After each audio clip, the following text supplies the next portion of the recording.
Hello friends, আশা করি সবাই ভালো আছেন। আজকে এই ভিডিওতে আমি আপনাদের জানাবো রেসপিরা সিরাপটি সম্পর্কে। এই রেসপিরা সিরাপটি কোন কোন কাজের জন্য ব্যবহার করা হয় এবং এর মধ্যে কি কি কন্টেন্ট মেশানো রয়েছে, এর সঠিক ডোজ কি, কত বয়স থেকে কত বয়স পর্যন্ত এই সিরাপটি ব্যবহার করতে পারবেন এবং সবশেষে বলবো এই সিরাপটি খাওয়ার পরে কি কি সাধারণ সাইড এফেক্ট দেখা দিতে পারে। তো সম্পূর্ণ ভিডিওটি দেখুন। আর আমাদের এই চ্যানেলে যদি এখনও সাবস্ক্রাইব করে না থাকেন তাহলে আমাদের এই চ্যানেলটিকে সাবস্ক্রাইব করে পাশে থাকা বেল আইকনে অল বাটনটা অন করে রাখুন, যেন এরকম নতুন নতুন হেলথ টিপস ও বিভিন্ন প্রকার ওষুধের রিভিউ ভিডিওর নোটিফিকেশন পেতে একদমই মিস না করেন। তো ফ্রেন্ডস, আর দেরি না করে শুরু করি ভিডিওটির নেক্সট টপিক নিয়ে একটি ছোট্ট ইন্ট্রোর পরে।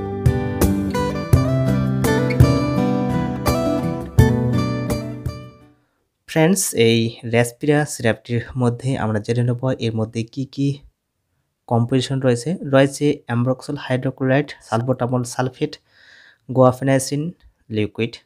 ফ্রেন্ডস, আপনারা দেখতে পাচ্ছেন অ্যাম্ব্রক্সল হাইড্রোক্লোরাইড রয়েছে 15 mg, সালবুটামল সালফেট রয়েছে 1 mg এবং গুয়াফেনাইসিন রয়েছে 50 mg। এই কফ সিরাপটি খাওয়ার ফলে পেশেন্টের বুকে জমে থাকা কফ বাইরে বের করতে সাহায্য করে এবং শ্বাস নিতে যদি কষ্ট হয় এভাবে শ্বাস নিতে খুব সুবিধা বোধ হবে। বুকে জমে থাকা কফ বার করতে সাহায্য করে এই কফ সিরাপটি এবং সর্দি লাগার ফলে যে কাশি হয় সে সমস্ত কাশির জন্য এই কাশির সিরাপটি বেটার কাজ করে।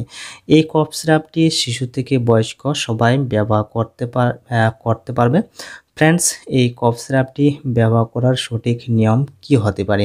তো যে সমস্ত বাচ্চাদের বয়স 10 বছরের নিচে তারা কিন্তু বয়স অনুযায়ী এই কফ সিরাপটি ডোজ মেনটেন্স করতে হবে। যে সমস্ত বাচ্চার বয়স 10 বছরের উপরে তাদের ক্ষেত্রে 7 ml করে দিনে 3 বার এবং 15 বছরের উপরে বয়সীদের এই কফ সিরাপটি 10 ml করে দিনে 3 বার, অথবা আপনার ডক্টরের পরামর্শ অনুযায়ী আপনার ডোজ মেনটেন্স করবেন। ফ্রেন্ডস, এই কফ সিরাপটি এই সমস্ত কাশির জন্য খুব বেটার কাজ করে থাকে। এই কফ সিরাপটি যে কোম্পানি তৈরি করেছে সেটা হলো নেক্সপার ফার্মাসিউটিক্যাল প্রাইভেট লিমিটেড এবং মার্কেট করেছে জেনো ফার্মাসিউটিক্যাল প্রাইভেট লিমিটেড। ফ্রেন্ডস, এই কফ সিরাপটি আপনারা যে কোনো ওষুধ দোকানে ইজিলি পেয়ে যাবেন। ফ্রেন্ডস, এই কফ সিরাপটি খাওয়ার ফলে সেরকম কোনো সাইড এফেক্ট দেখা যায় না। যদি কোনো সাইড এফেক্ট দেখা দেয় তো অবশ্যই ডক্টরের পরামর্শ নিয়ে থাকবেন। তো ফ্রেন্ডস, এই কফ সিরাপটি খাওয়ার ফলে আপনার সোয়েলিং ভাব বা নসিয়া, ভমিটিং অথবা ঘুম বেশি হতে পারে। এই ধরনের সাইড এফেক্ট দেখা দিতে পারে, তবে এ ধরনের কোনো সাইড এফেক্ট দেখা দিলে ভয়ের কোনো কারণ নেই। আর এই কফ সিরাপটি ব্যবহার করার আগে অবশ্যই ডক্টরের সালা পরামর্শ নিয়েই কিন্তু ব্যবহার করবেন।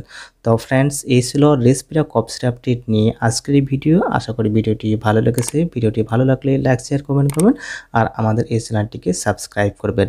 তো ভালো থাকুন, সুস্থ থাকুন, আবারও দেখা হবে আরও একটি নতুন ভিডিওতে।